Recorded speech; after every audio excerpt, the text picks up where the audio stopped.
buenos días a todas, a todos.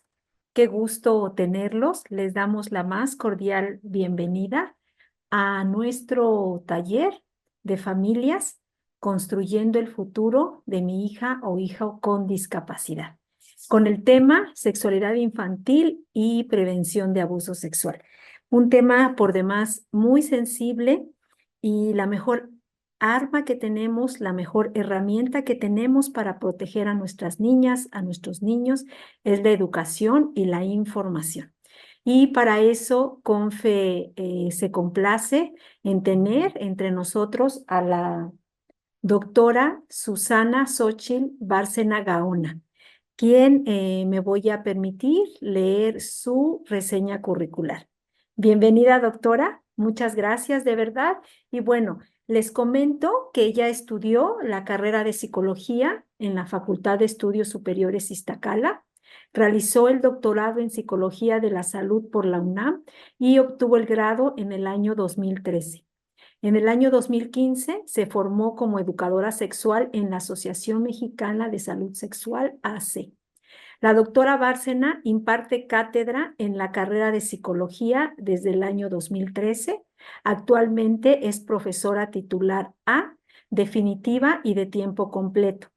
Desempeña sus labores docentes en el ámbito de educación especial de la licenciatura y en la maestría en educación especial de la Facultad de Estudios Superiores Iztacala, UNAM. Es investigadora nacional nivel 1 por el Consejo de Humanidades y Ciencias y Tecnologías, CONACYT. La doctora Bárcenas es jefa del Grupo de Investigación en Psicología y Salud Sexual de la Facultad de Estudios Superiores Iztacala. Cuenta con experiencia amplia en investigación.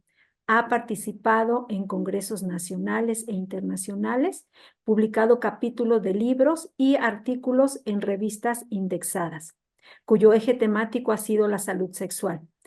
Los últimos 10 años, su investigación se ha centrado en la sexualidad de personas con discapacidad. Ha recibido financiamiento del Programa de Apoyo a Proyectos de Investigación e Innovación Tecnológica de la UNAM para desarrollar 4 proyectos de investigación encaminados a promover la educación sexual en personas con discapacidad. Como ustedes se darán cuenta, es un verdadero lujo tener a la doctora hablándonos y dándonos información sobre este tema. Le doy la palabra a la doctora. Gracias, familias, por estar aquí informando, educándose y preparando para construir el futuro de sus niñas y de nuestros niños. Adelante, doctora, por favor. Muchas gracias. Buenos días a todas las personas que están siguiendo esta transmisión. Muchísimas gracias a ti, Gloria, por esta invitación para hablar de un tema que, como ya mencionaste, es un tema muy sensible porque genera un daño importante en las personas que son víctimas de esta situación y también en las familias. Y creo que por eso es tan importante que podamos ir entendiendo más sobre lo que sucede en el abuso para justo tener herramientas de prevención. Entonces, vamos a empezar esta charla. Les voy a hablar de diferentes puntos en esta ocasión. Primero vamos a hablar algunos conceptos claves para entender qué es el abuso sexual infantil, algunas estadísticas para que nos sirvan para entender la magnitud de este fenómeno, los factores de riesgo y vulnerabilidad.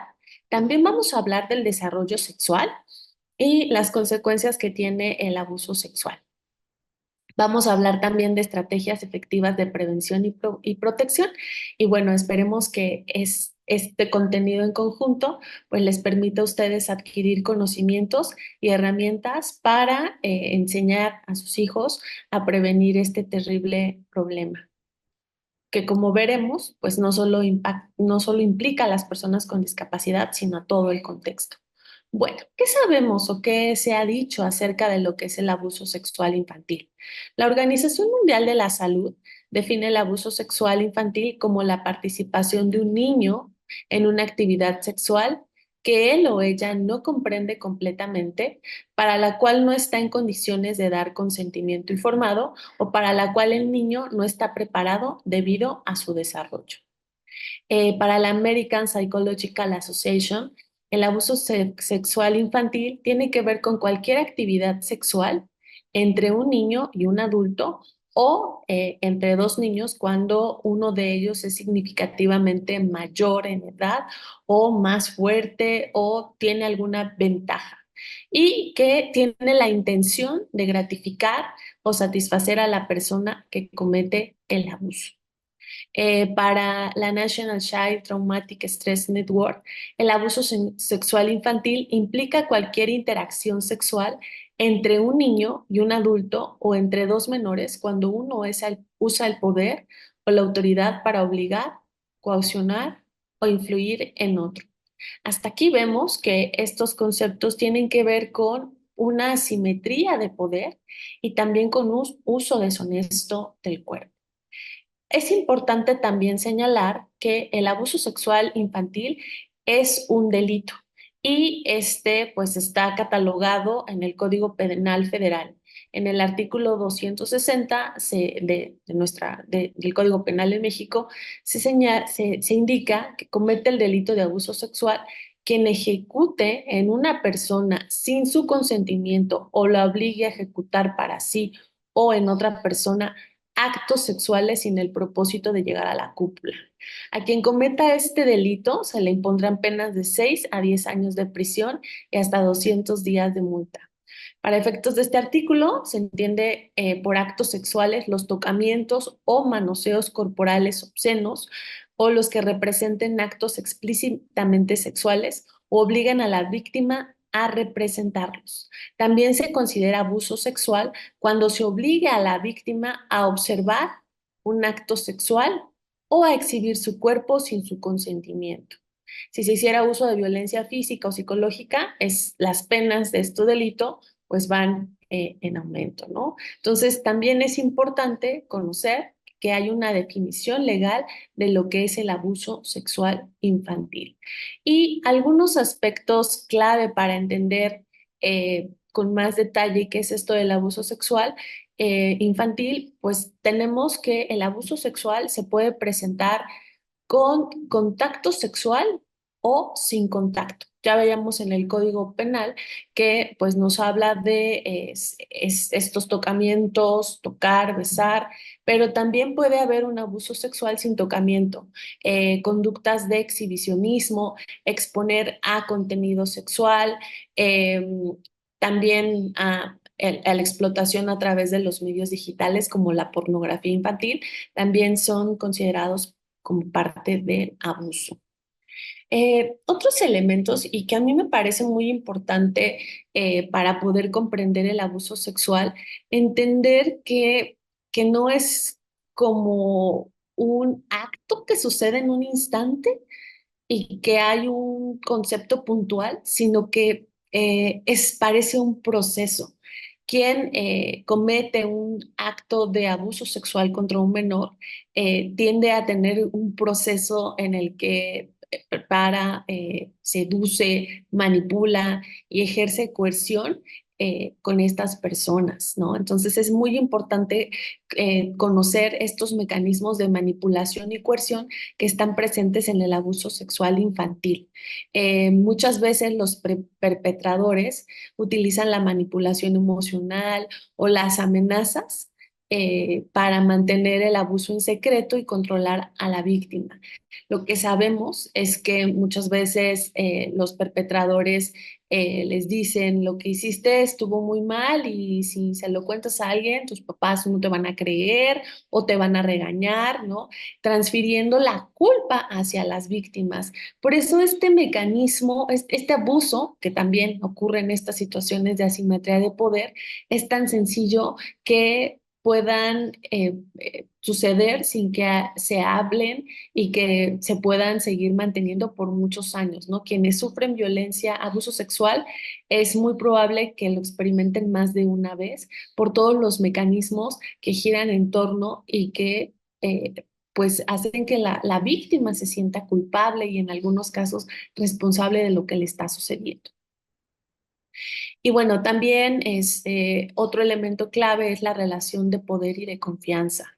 Generalmente el abuso sexual tiene que ver, o quienes la cometen, con personas muy cercanas al círculo familiar del niño, ¿no? Pueden ser familiares, cuidadores, maestros, y que también ahí hay una figura de autoridad, ¿no? En el que también, eh, pues, los niños aprenden a confiar en los adultos, en sus profesores, y que a veces no piensan que lo que les esté sucediendo puede ser algo malo, ¿no? Porque justo son estas figuras de protección, ¿no? Entonces es también un elemento muy complejo para quienes sufren abuso de alguien que es cercano a mí, que me dice que me quiere, está cometiendo esto, puede también generar pues sentimientos muy confusos en la víctima, ¿no?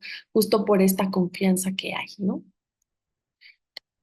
Y bueno, ¿qué nos dicen los datos estadísticos?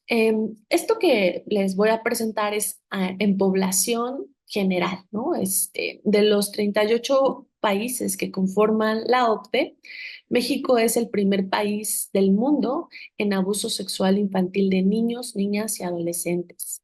Además, en una consulta infantil que se hizo en el 2021 por el Instituto Nacional Electoral, una de cuatro niñas, niños y adolescentes de 10 a 17 años afirmaron estar expuesto a abuso sexual en su entorno.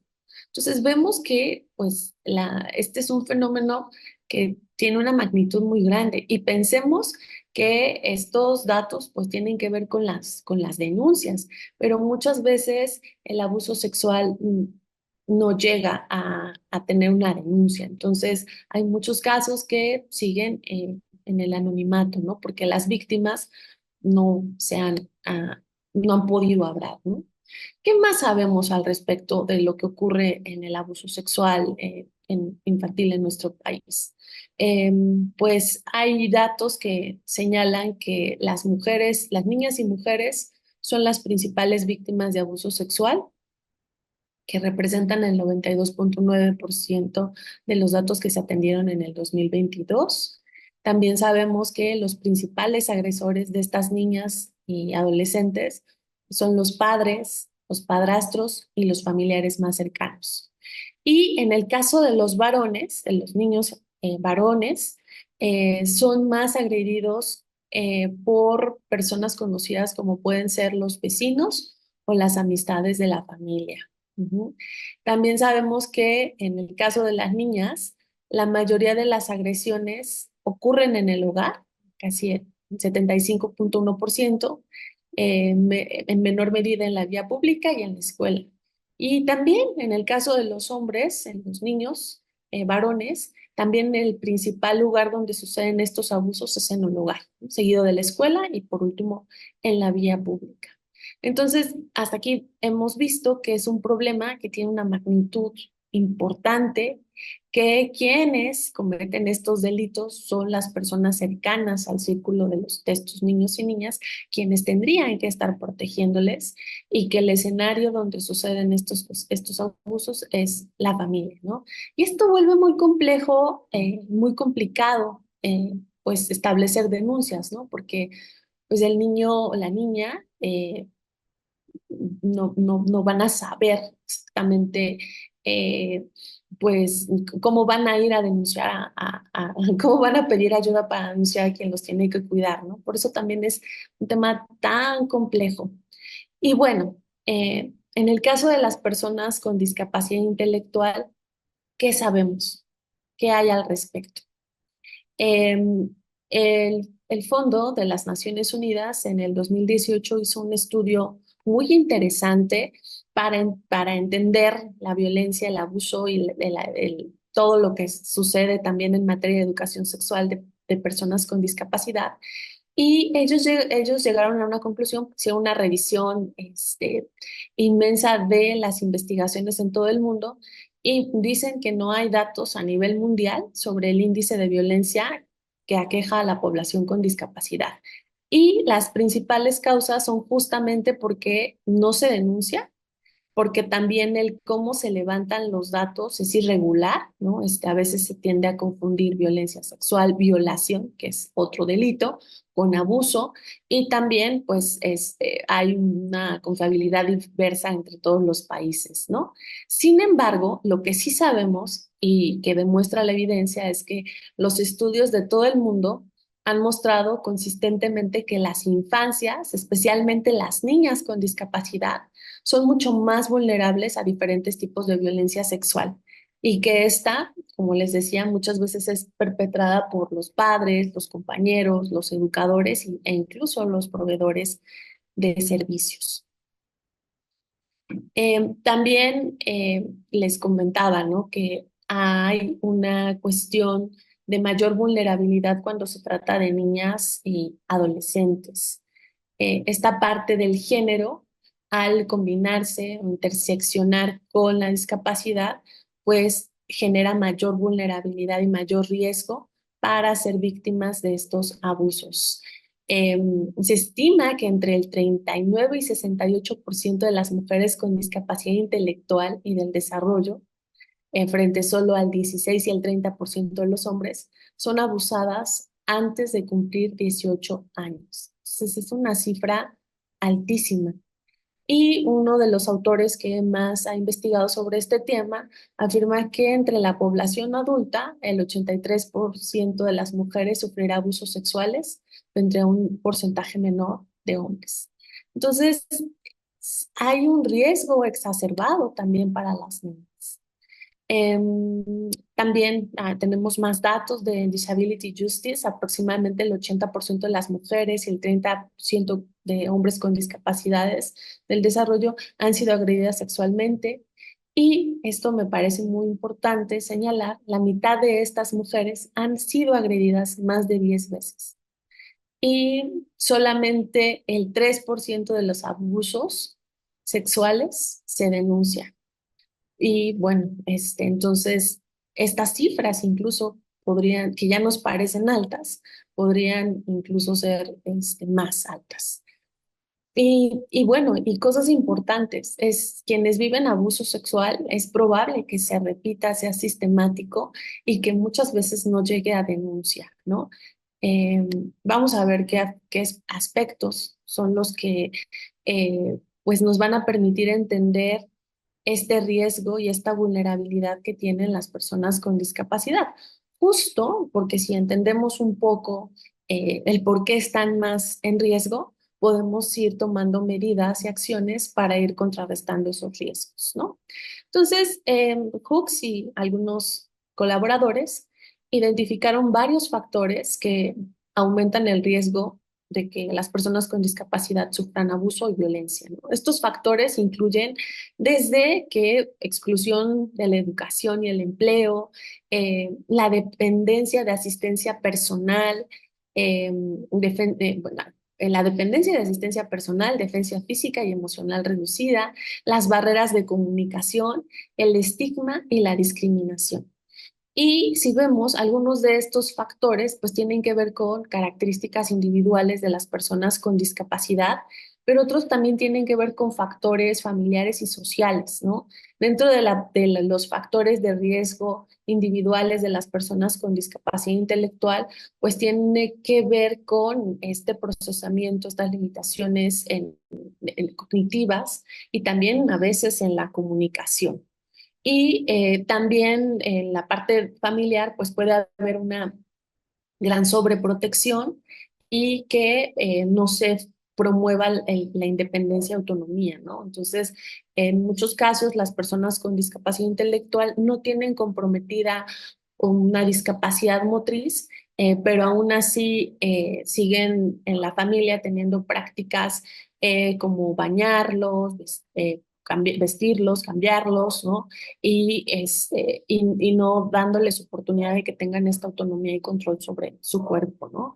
Y en los aspectos sociales, pues hay mucho estigma y mucha discriminación hacia esta población por no considerarles, pues, que son capaces de estar en estos entornos sociales, ¿no? Entonces, todos estos factores van a ir incrementando el riesgo y lo que van a favorecer es que el abuso se repite y que se siga prolongando durante el tiempo sin que se denuncie. Entonces, vemos que están puestas las condiciones perfectas para que los agresores puedan cometer estos delitos y salir totalmente impunes porque no temen que haya una denuncia o una consecuencia, ¿no?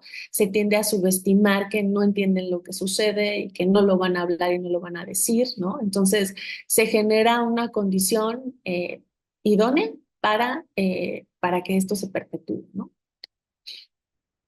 Y bueno, ¿qué consecuencias hay del abuso sexual?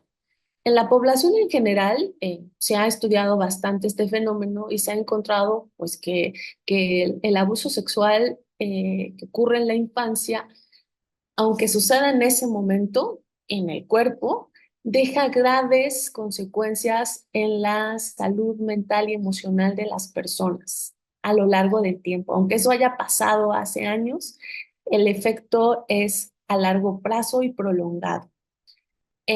Las personas que han vivido abuso sexual en la infancia tienen mayor riesgo de tener consumo de alcohol, de drogas, tienen problemas también para vincularse, para confiar, también suelen en la edad adulta tener relaciones violentas, abusivas, ¿no? Te daña la autoestima. Es un problema, en verdad, creo que muy serio, muy delicado, por, por todas estas consecuencias que va a tener a lo largo en la vida de las personas que viven esta situación.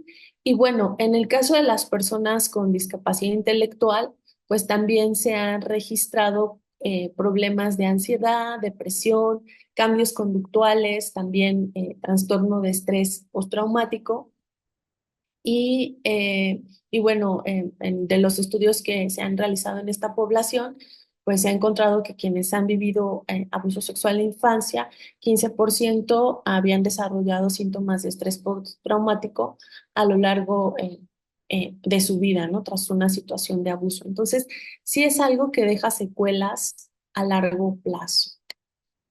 También lo que sabemos es que en más del 95% de las personas con discapacidad intelectual que han vivido abuso, se presenta retraimiento social, sentimientos de culpa, conductas de agresión hacia otras personas, menos confianza en sí mismas y problemas de conducta, ¿no? También en las personas que pues tienen discapacidad intelectual y, y escasas habilidades de comunicación bueno, estas expresiones verbales reducidas, lo que se observa como consecuencia de estos eventos traumáticos, pues son cambios drásticos en el comportamiento, ¿no? Y nuevamente, todo esto hace que sea muy difícil hacer una denuncia judicial pues porque las personas, ante la falta de credibilidad que suelen tener las autoridades hacia las personas con discapacidad, y cuando lo hacen, pues se da pie también a una gran revictimización, ¿no? No hay en nuestro país protocolos con perspectiva de discapacidad, ¿no? En uno de los casos que conocí, pensando en sordos, porque estaba comprometido el lenguaje, la chica no sabía, era una chica sorda, no había ido a la escuela, no conocía la lengua de señas, tuvo un abuso sexual de un vecino. Cuando quisieron hacer la denuncia, les dijeron que primero aprendiera lengua de señas y ya que aprendiera, fuera, ¿no? Entonces, hay una muy poca preparación y sensibilización para atender a estas personas, ¿no? Entonces, otro caso que también me platicaba el día de ayer mi profesor de un diplomado que estoy tomando en abuso sexual infantil, él le preguntaba si él es abogado, si había acompañado a personas con discapacidad en estos procesos y me contaba que había tenido un caso en el que habían hecho una denuncia anónima por cuestiones, los vecinos habían hecho la denuncia anónima porque estas personas, sus vecinos, tenían una persona con discapacidad y tenían conductas de maltrato, ¿no? Entonces, por eso habían iniciado la denuncia y cuando pues van a investigar y demás, la persona con discapacidad no tenía habilidades de comunicativas, quienes medio entendían y traducían eran los padres, pero pues imagínense, ¿no? Si son los padres los que están siendo acusados y son los que traducen, ¿qué confiabilidad podemos tener de que van a decir realmente lo que está sucediendo, ¿no? Entonces, es complicado el llegar también a que se haga justicia en estos casos por estas barreras también comunicativas. Y bueno, también me gustaría aquí hacer una pequeña pausa. Ya vimos lo que es el abuso sexual infantil, las estadísticas y factores de riesgo. Y ahora quisiera que nos centremos en el desarrollo sexual, porque a veces también este tema del abuso sexual nos genera mucho miedo y reaccionamos quizás de manera inadecuada a comportamientos que forman parte del desarrollo sexual, ¿no? Entonces, vamos a ir también conociendo qué es esto del desarrollo sexual, porque es importante también poner la mirada en el riesgo, pero también, que es muy importante, pero también conocer cómo se da este desarrollo sexual, qué conductas son esperadas que sucedan en los niños, en chicos con discapacidad. Y bueno, en ese sentido es que va este bloque de lo que es el desarrollo sexual. Entonces, entendemos el desarrollo sexual como un proceso integral que abarca desde el crecimiento físico, emocional y social relacionado con la sexualidad a lo largo de toda la vida en una persona. Muy importante esto, la sexualidad está con nosotros durante toda la vida.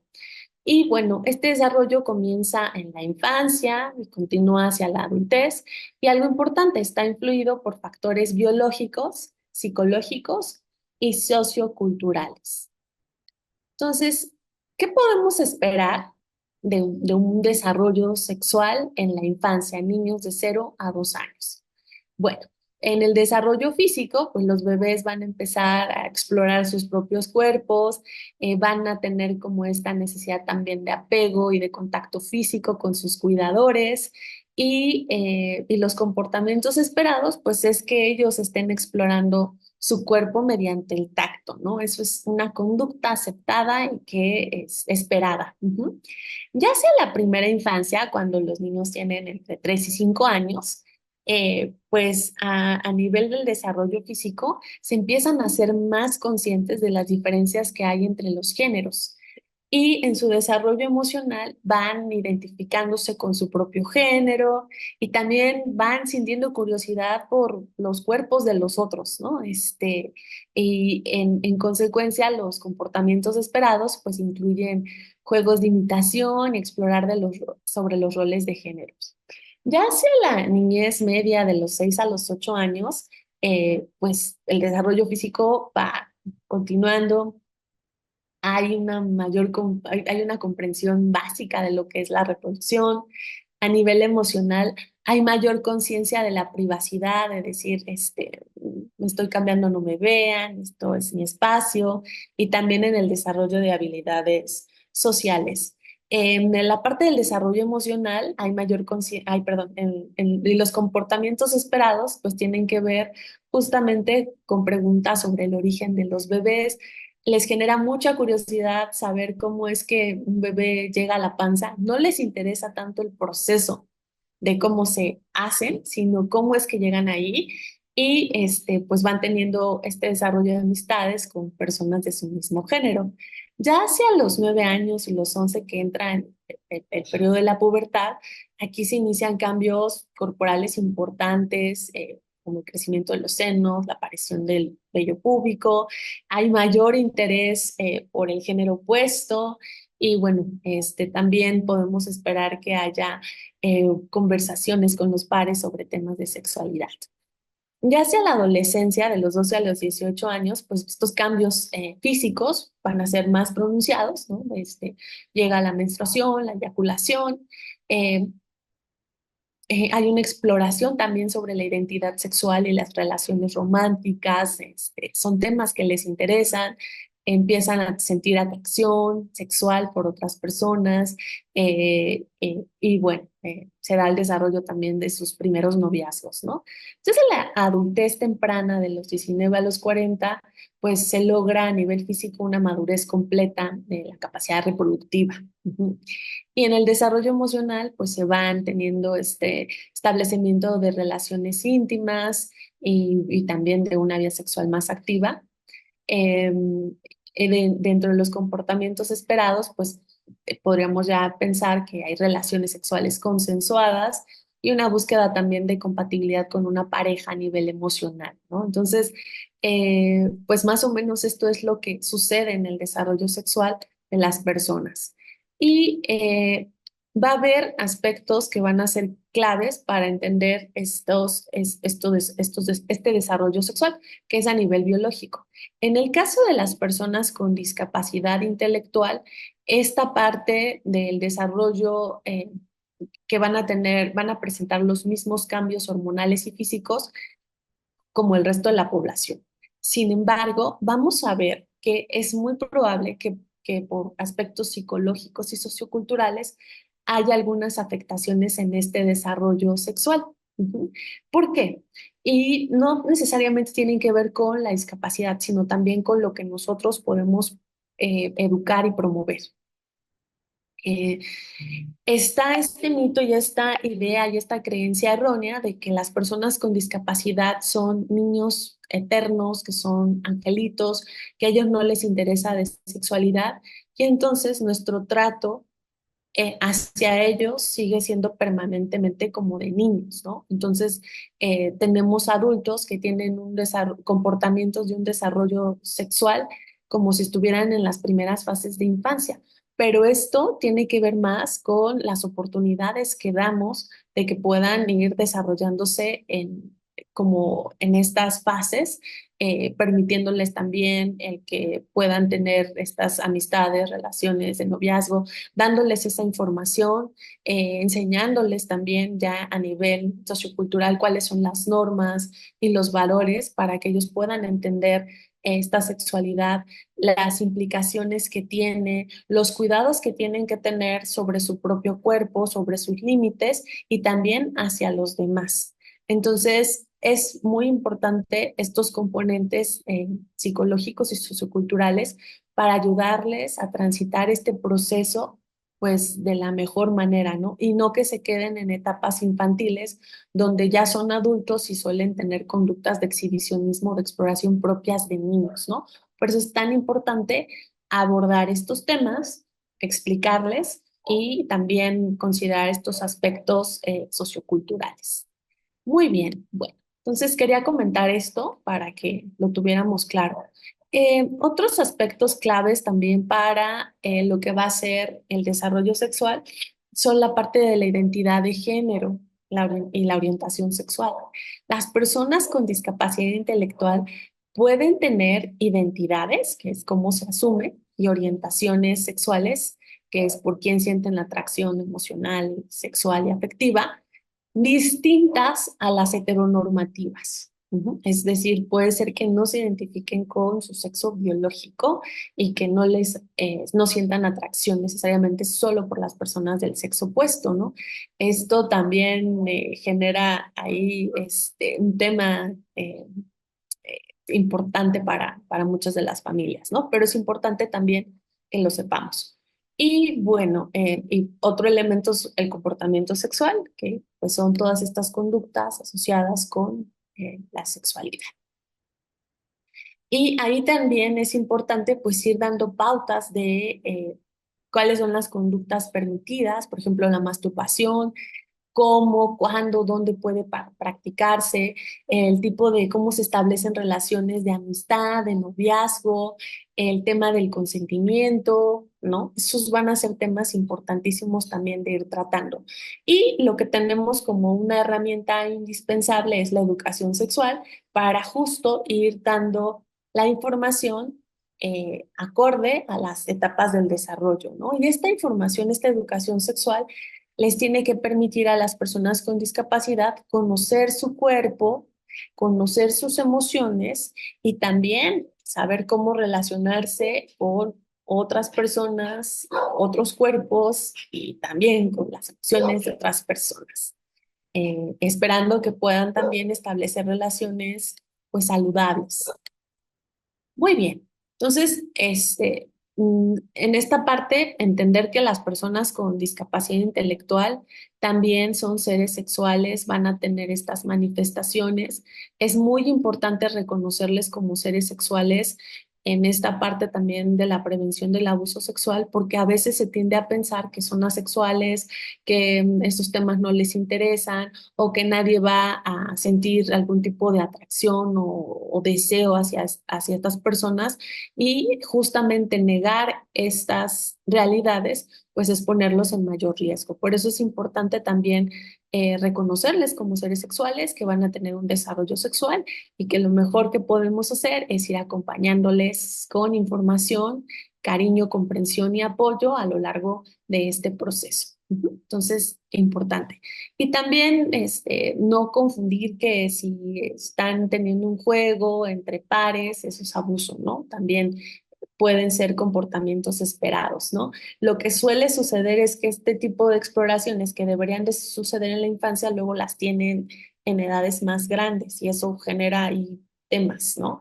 Pero obedece más a pues aspectos psicológicos y sociales de los que no se les han hablado, ¿no? Entonces también sepan esto, o sea, el desarrollo sexual va a ocurrir y si nosotros lo frenamos, lo reprimimos, va a buscar otras formas de salir y puede ser que no sean las más saludables, ¿no? Como qué cosas pueden pasar, conductas de exhibicionismo, voyerismo, que estén observando a otros, ¿no? Entonces, lo mejor es acompañar adecuadamente en estas fases.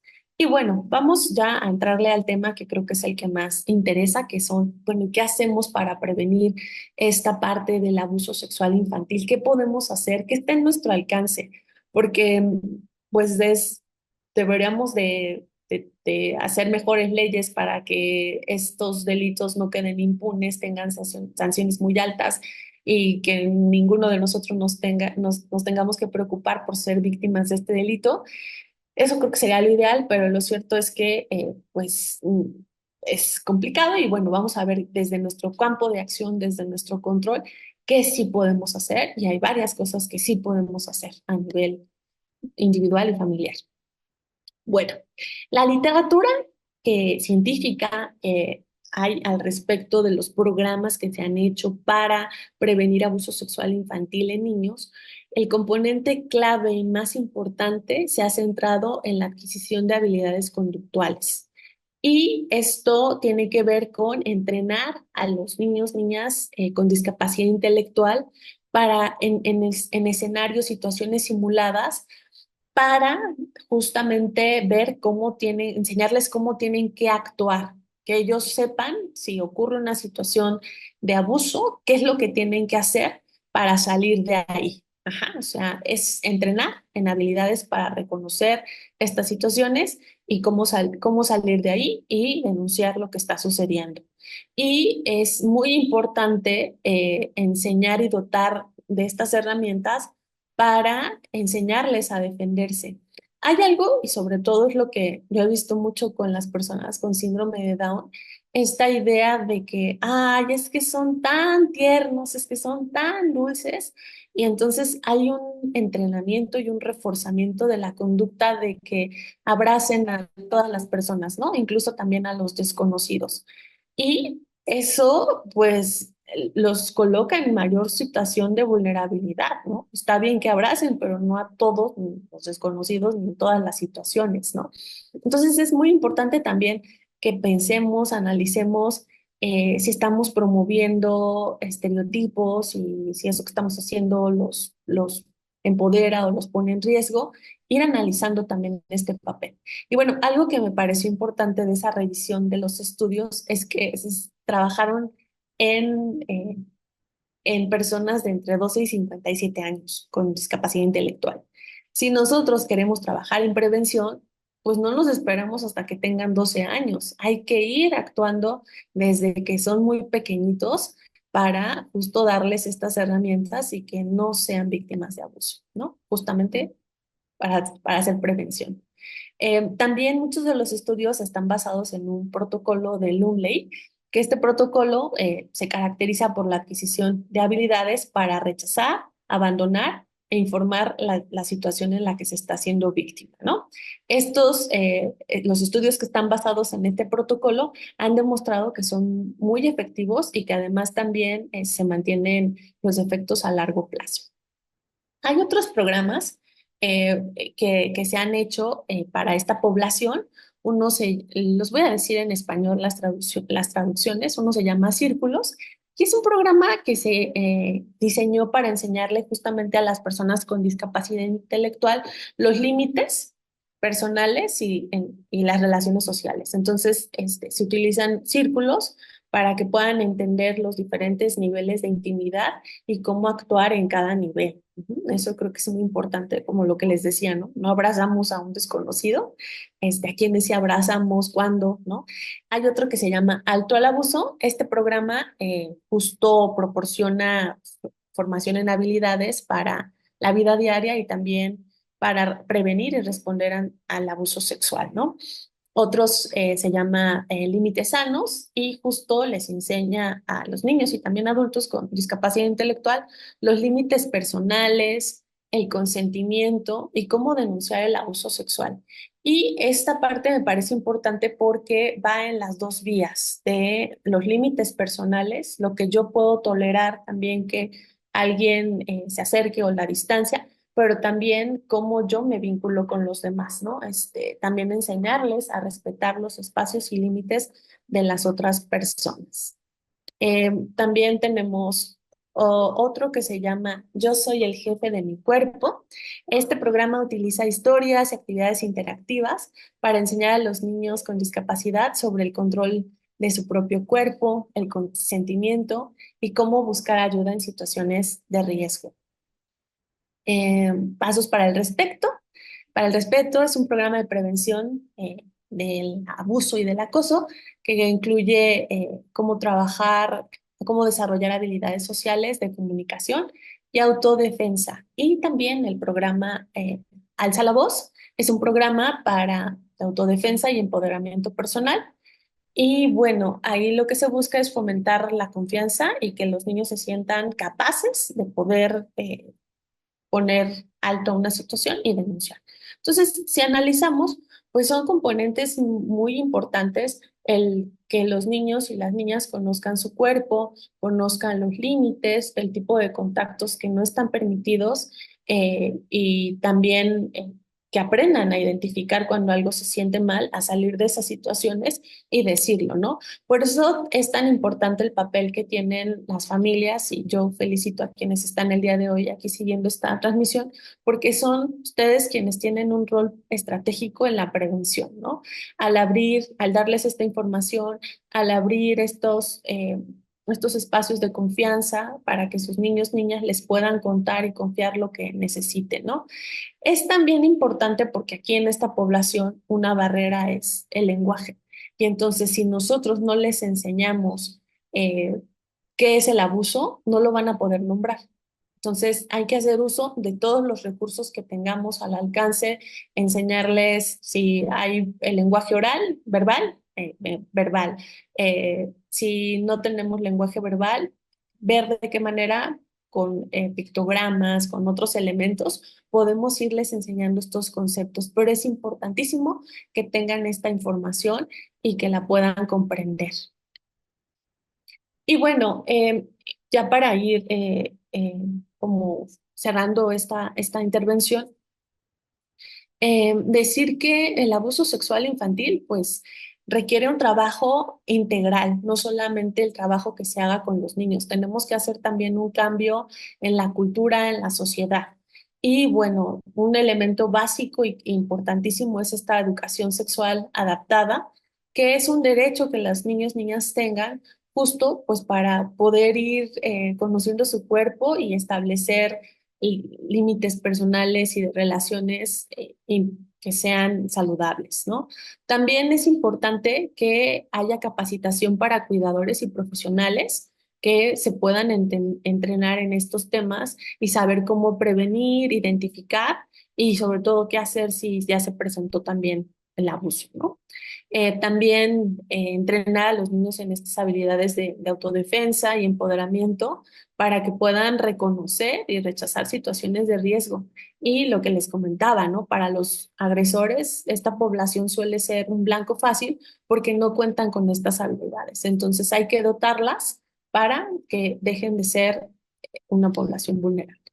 Y también es importante hacer políticas y protocolos de protección y de prevención, que saber cómo actuar y sobre todo qué hacer antes de que suceda, ¿no? Creo que estas charlas pueden también favorecer el tema de la prevención.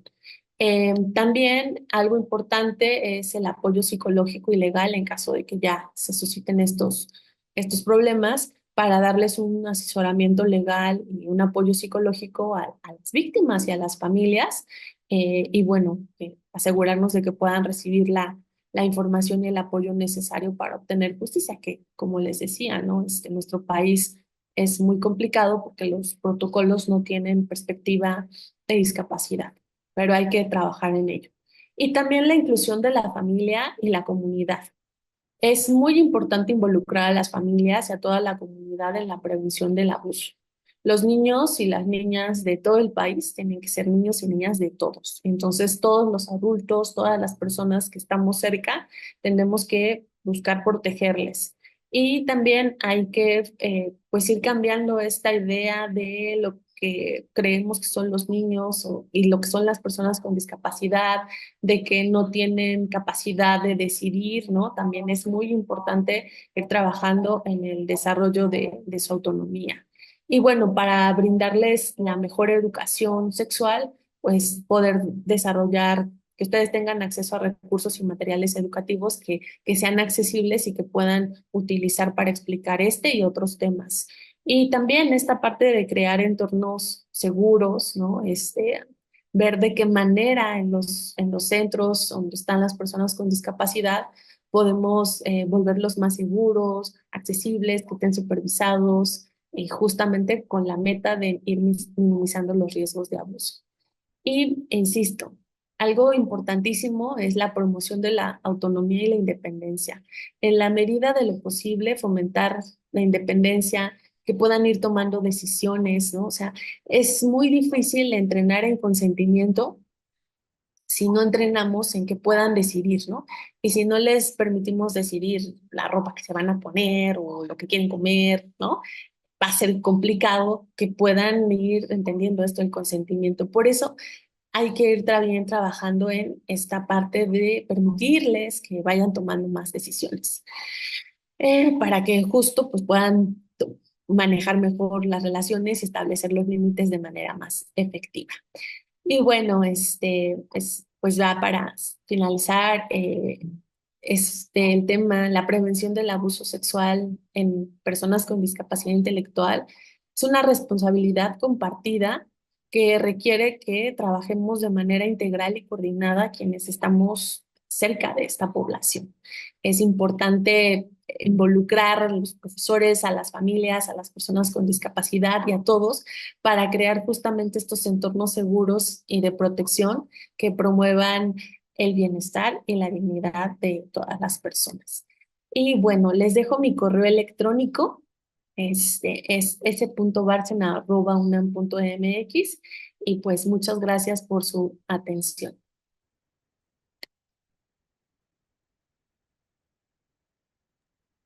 Muchas gracias, doctora. Sin duda, un tema muy, muy interesante. Y bueno, ahora pasaremos a la sesión de preguntas y respuestas. Le solicitamos a las familias que están conectadas empiecen a anotar sus preguntas para que nuestra especialista nos las pueda contestar. Nos ponen aquí, gracias, excelente información. Muchas gracias a ustedes por participar, porque como bien lo dice la doctora, la mejor forma de prevenir es informándonos y reconocer que nuestras niñas, nuestros niños son seres sexuales y no negar su sexualidad. Están Ujú. agradeciendo, sí, sí, siguen agradeciendo tu participación.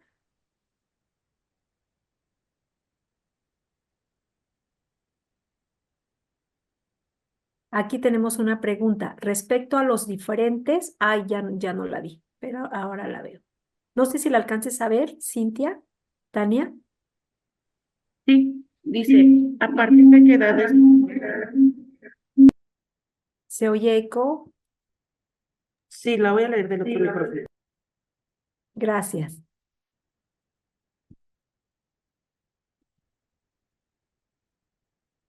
Dice, ¿a partir de qué edad es normal la masturbación y hablar sobre el tema?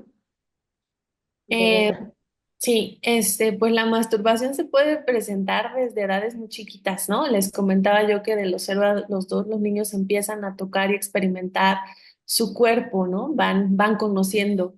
Y entonces lo importante, y me parece muy importante señalar esto, es darles las pautas para que sepan dónde lo tienen que realizar, que es una conducta privada y darles como esta oportunidad, no regañarlos, porque si nosotros los regañamos y les decimos, ay, eres un niño o una niña sucia, eso no se hace, van a asociar que eso está mal. Entonces, justamente si alguien los toca o demás, van a pensar que eso, que ustedes los van a regañar si les si ellos les expresan o les cuentan esto. Entonces, es importante también, pues, conocer, ¿no? Parte de este desarrollo y también entender que la sexualidad es algo que está presente a lo largo de toda la vida, que la sexualidad tiene que ver con lo que nos gusta, con lo que nos emociona y poder ir hablando de sexualidad pues desde edades muy tempranas. La sexualidad compromete el cuerpo, entonces pues que se puedan hablar de estos temas en casa de una manera clara, brindar la información adecuada, ¿no? Obviamente atendiendo también las etapas de desarrollo, pero sí, se presenta desde que son chiquitos y lo importante es guiar, ¿no? Para que sepan en dónde. Ujú. Aquí hacen un comentario. Muchas veces cuando nuestros hijos no son verbales, creemos que no comprenden y por eso no les explican, no dan educación sexual y no les hablan sobre prevención del abuso sexual. Ujú. Y bueno, adelante, doctora. Sí, ahí nosotros hemos desarrollado algunos programas en el grupo de investigación. Han estado, la verdad, más enfocados a adolescentes y trabajamos el tema de la prevención del abuso y mucho lo hacemos a través de imágenes para que ellos puedan reconocer las situaciones que son correctas, incorrectas, que también sepan ellos qué límites hay que poner. Y a través de estos recursos que son visuales, muchas de las personas se benefician porque van entendiendo la información, ¿no? Y también algo interesante es que, pues, aunque no puedan hablar, sienten, experimentan y están en el mundo, ¿no? Y cuando tienen, incluso también van diciendo qué cosas les gustan, qué cosas no les gustan, con su cuerpo, con su expresión, aunque no necesariamente las verbalicen, ¿no? Entonces, ahí también pues sí, justo poner atención de, bueno, esta persona tiene estas características, pero ¿cómo le hago para darle esta información? ¿Qué adecuaciones tengo que hacer para que pueda comprender esto que le quiero explicar? Gracias, doctora.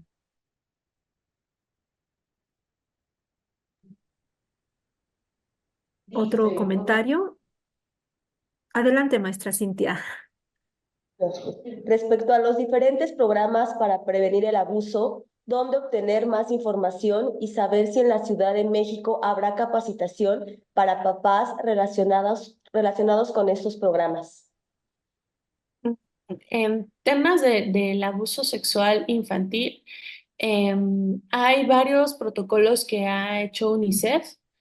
Hay contenidos que se pueden adaptar también a población con discapacidad intelectual. Y bueno, en la Facultad de Estudios Superiores Iztacala tenemos un diplomado en prevención y atención del abuso sexual infantil y próximamente estaremos ahí dando algunos servicios. Entonces dejo mi correo electrónico para quien esté interesado y poderle brindar más información detallada y puntual sobre este tema.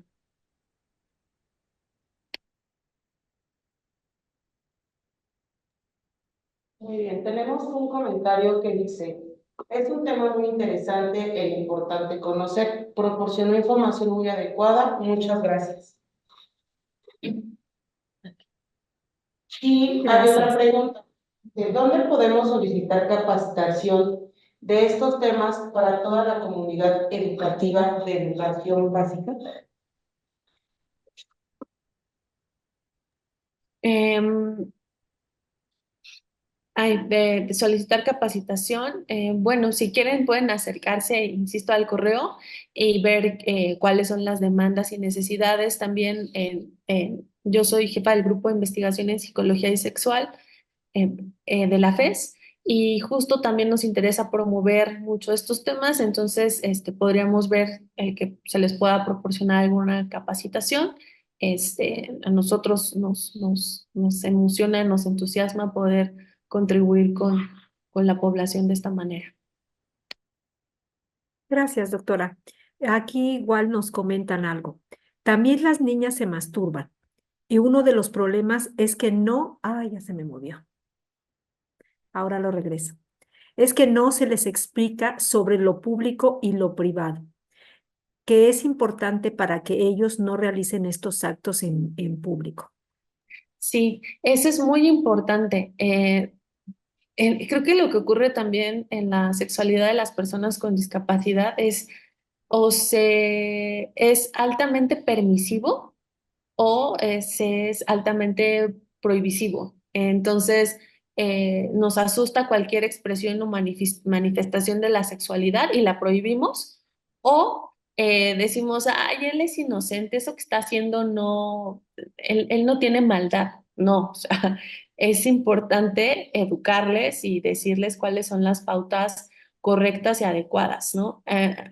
Nosotros en la clínica de universitaria Salud Integral, donde atendemos a personas también con discapacidad, tuvimos un caso de un chico, era un niño con discapacidad, ya tenía 8 años, y entonces pues empezó a tener conductas de tocar a las terapeutas.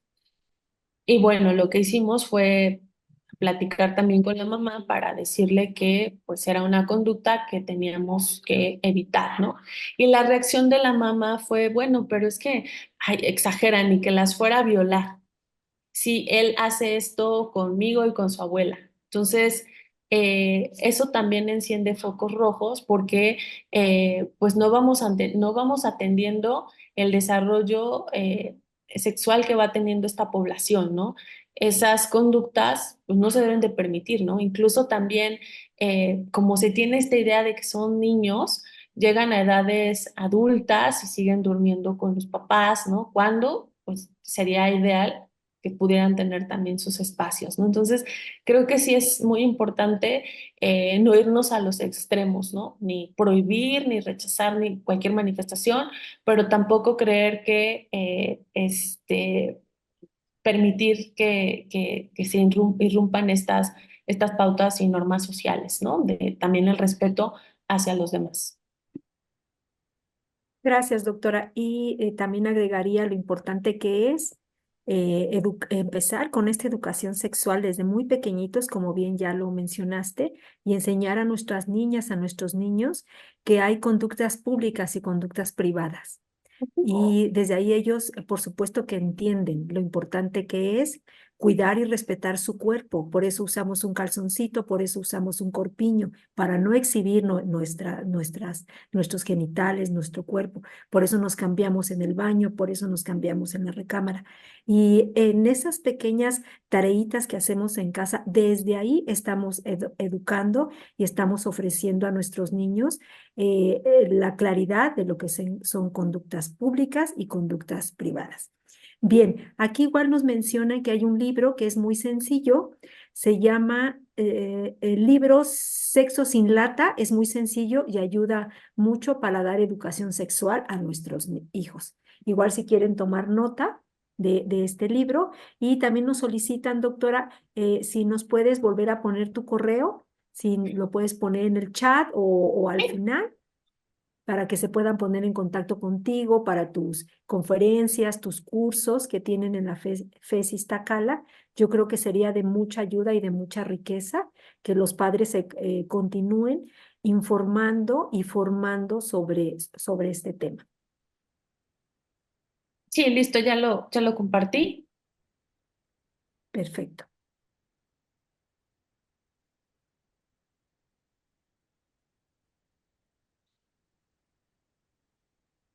Continuamos leyendo.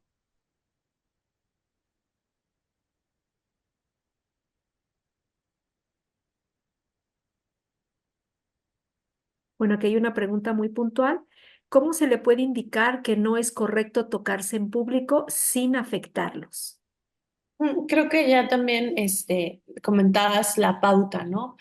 Enseñar partes del cuerpo, conductas públicas y privadas, y entender que esa es una conducta privada y tratarlo de esa forma, ¿no? Así como aprendemos que ir al baño es una conducta pública, también podemos enseñarles que si tienen estas ganas de acariciarse o estimularse, también es una conducta que se tiene que practicar en privado, ¿no?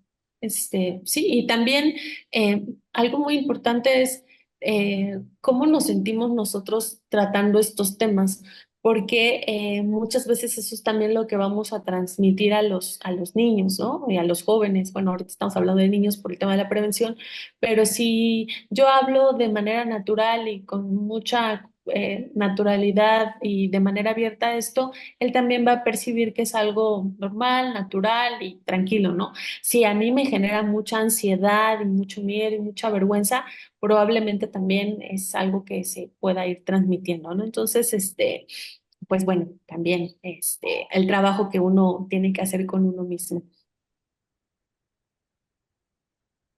Sí, claro. Vamos a ver.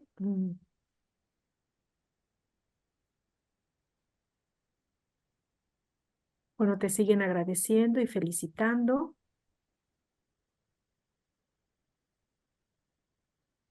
No sé si mis compañeras vean algunas otras preguntas. Bueno, aquí, a ver, voy a leer esto.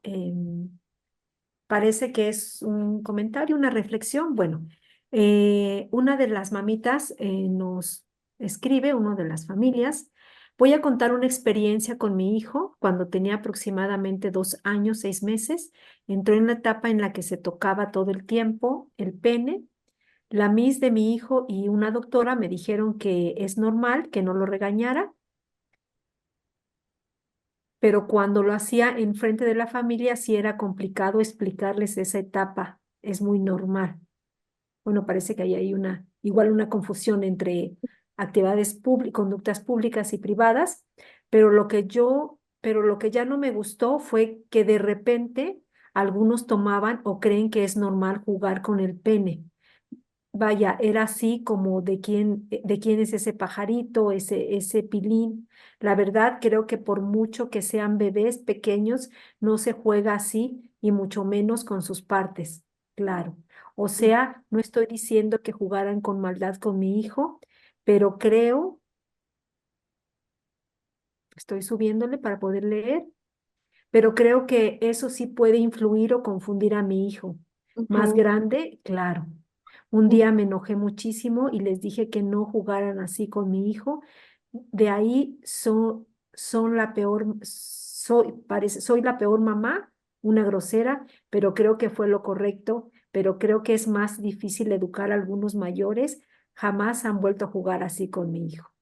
Sí, sí, creo que lo que nos comenta Alma es algo importante. Y sí, Sí. la masturbación es normal, es natural, pero tiene que ser en un espacio privado, ¿no? Eso es muy importante.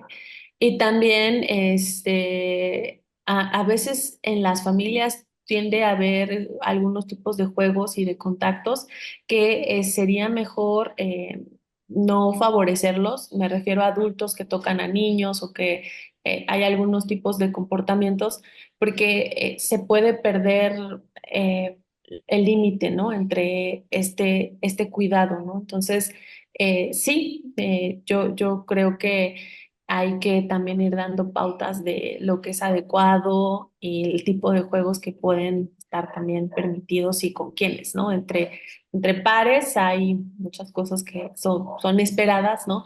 Pero cuando se involucran otros adultos y que es normal o se normaliza el que puedan tener acceso al cuerpo del otro sin preguntarle, sin pedir permiso, hay que también ir teniendo cuidado con esas conductas, ¿no? No permitirlas. Sí, claro, y te felicito, mamá, que pusiste un límite, porque el Sí, cuerpo de tu hijo nadie lo toca. sí. Ujú. Muy bien. Sí, Gloria, y también pienso, ¿no? Estamos muy acostumbrados a acceder al cuerpo de los niños sin pedirles permiso, ¿no? En general, Ujú. ay, qué bonito, ya los tocamos o ya los abrazamos. Entonces, yo creo que hay que irnos acostumbrando a decir, ¿te puedo dar un abrazo? Pedir permiso también a los niños para acceder a su cuerpo, para que sea normal el que ellos sepan que les tienen que pedir permiso, ¿no? Para para poder tener ahí un acercamiento. Sí, claro, claro, porque lo grave de esto es normalizar que un Exacto. adulto lo toque. Sí, Sí, y también pues los enseñamos a los niños a que tienen que obedecer a los adultos, ¿no? Entonces, eh, pues sí, ahí ir entrenando también en esa parte. sí, sí, sí, sí. Veamos si hay alguna otra pregunta.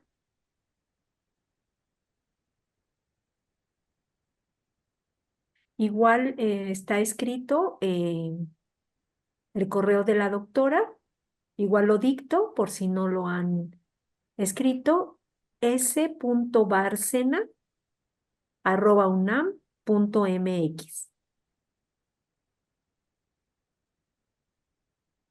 Mm. Sí, y aquí hay una reflexión muy linda. En lo personal, le pido permiso a mi hija para cambiar su pañal, claro.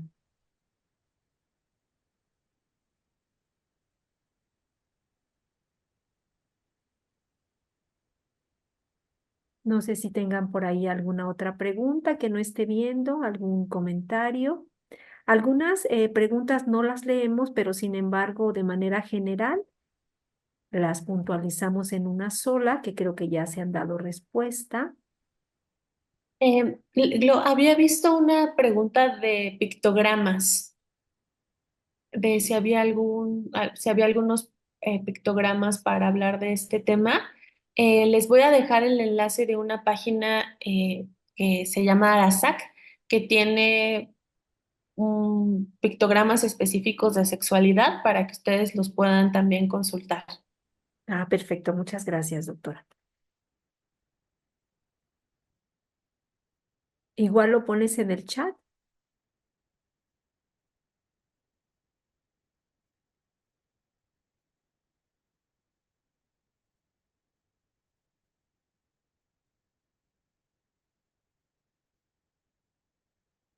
Igual aquí hay un comentario.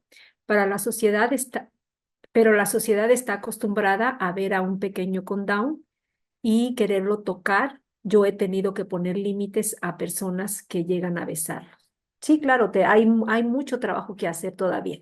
Tenemos que educarnos y educar a nuestra sociedad, que Sí, nuestros niños merecen respeto, límites, que no les gusta que los abracen, que los toquen. Ujú. sí, insisto, con esta idea extendida de que hay, que son muy tiernos, que son angelitos, no, o sea, tenemos que tratarlos como personas con derechos y con autonomía y con que su cuerpo es suyo y les pertenece, ¿no? Claro. Igual aquí preguntan, ¿cuánto tiempo sería lo ideal para que ella se masturbe? Tiene 10 años y le encanta hacerlo, pero tengo miedo lo lastime. tiene miedo que se lastime con esta masturbación. Sí, pues también tiene que ver la fuerza y la intensidad para que no se lastimen. Nosotros hicimos un video tutorial para enseñar cómo, porque a veces pues lo hacen de una forma inadecuada y esto puede generar riesgos. También otra cosa importante porque luego les gusta mucho estar en esta práctica y que les da mucho placer. Y la idea también es que puedan tener otras fuentes de placer, ¿no? Que hagan otras cosas que les gusten mucho, que involucren también a su cuerpo, para que no se vuelva una conducta tan obsesiva y que sea la única que los calme, ¿no? Entonces, esas también serían como recomendaciones. Tomen foto, por favor. Está la liga donde podemos accesar para los pictogramas de Arasac.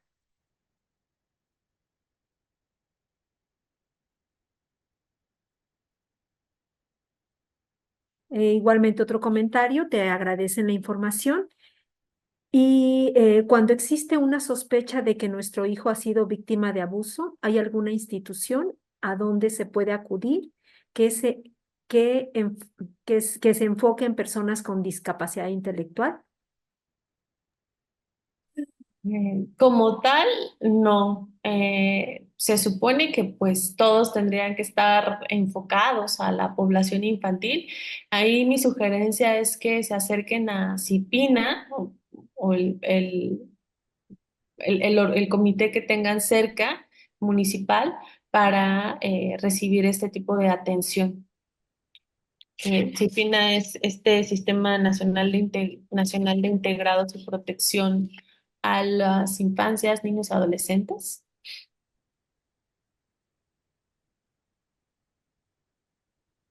Si lo puedes escribir, doctora, por favor, Sí, para que tengan la referencia y puedan investigar y se puedan acercar. sí, también decir algo, que la verdad muchos de los esfuerzos y atención que hay hacia las personas con discapacidad surgen mucho de este tipo de grupos, de familias que Así tienen es. necesidades particulares y que no encuentran pues respuesta en lo que hay. Entonces, pues toca muchas veces construir, ¿no? Pero bueno, ahí están los que son encargados de garantizar los derechos y la protección de las infancias en nuestro país.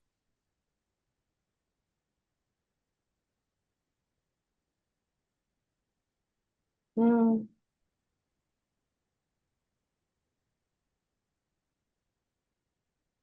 ¿Ven alguna otra pregunta?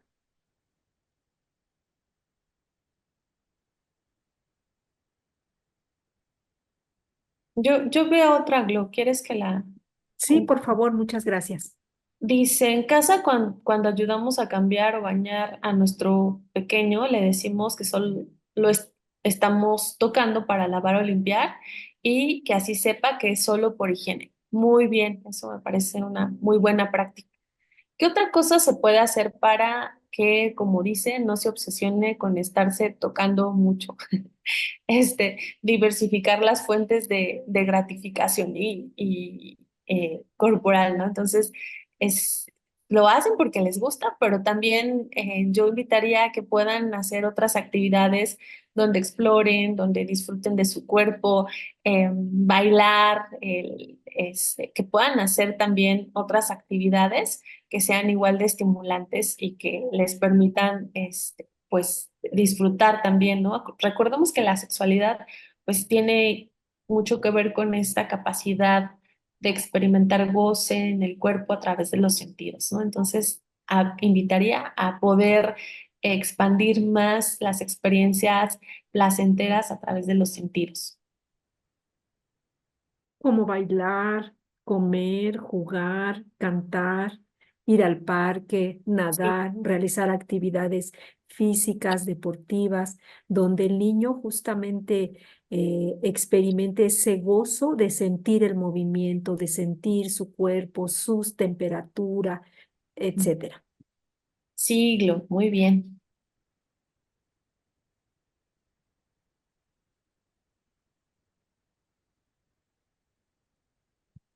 Parece que ya no hay preguntas.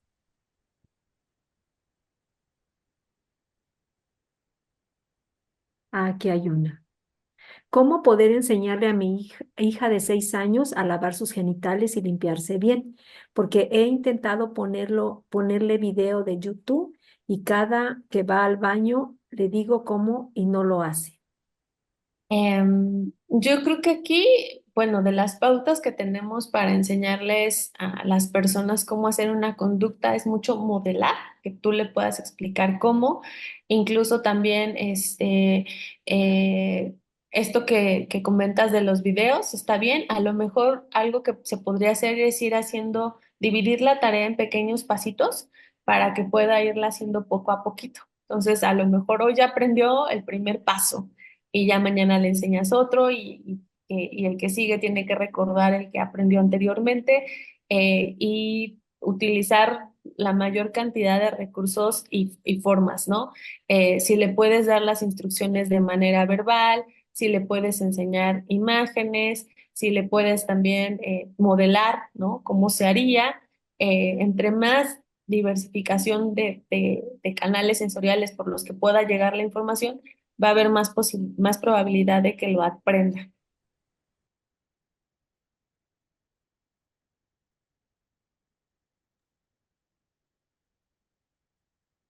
Y bueno, otra cosa también importante, motivarla para que quiera aprender, ¿no? Porque sería importante que ella aprenda esto y que puede obtener o que va a ganar si aprende eso, ¿no? Entonces también trabajar en la motivación.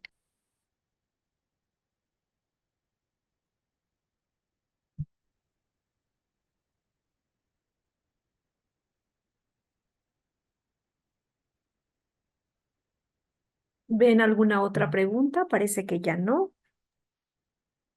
No, creo que ya no.